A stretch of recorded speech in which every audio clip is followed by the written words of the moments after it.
खेसारी लाल यादव का गाना चोरी का हो या ना हो, उसे चोरी का साबित करने में लग जाते हैं ये चूतिए इंसान। क्या बात कर रहे? यहाँ खुलेआम चोरी हो रहा है, मजाल है ये लोग इसे कुछ बोल दे नहीं। इन लोगों की अगर फटती है तो सिर्फ टुनटुन खेसारी से। आज से 4-5 दिन पहले इस गाने को कृष्णा जैक ने गाया है।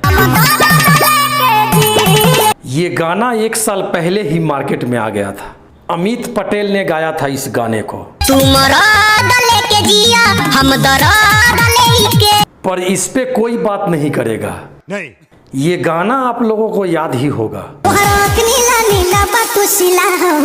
इस गाने का धुन उठाकर गाया था कृष्णा जैक।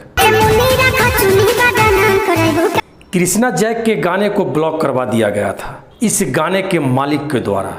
तब कृष्णा जैक इंटरव्यू में रो रहा था।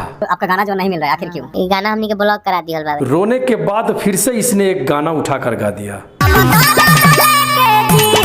जो कि ये गाना अमित पटेल का है, वो भी 1 साल पुराना। अगर इस गाने को भी अमित पटेल के द्वारा ब्लॉक करवा दिया गया तब तो ये फिर से आकर रोना शुरू कर देंगे। ये गाना हमने के ब्लॉक करा दिया। अच्छे खासे व्यू आते हैं इसके गाने पे, फिर जरूरत क्या है चोरी करके गाने की? बात तो सही है। ये भोजपुरी इंडस्ट्री के कलाकार कब जाकर सुधरेंगे ये कोई नहीं बता सकता। धन्यवाद।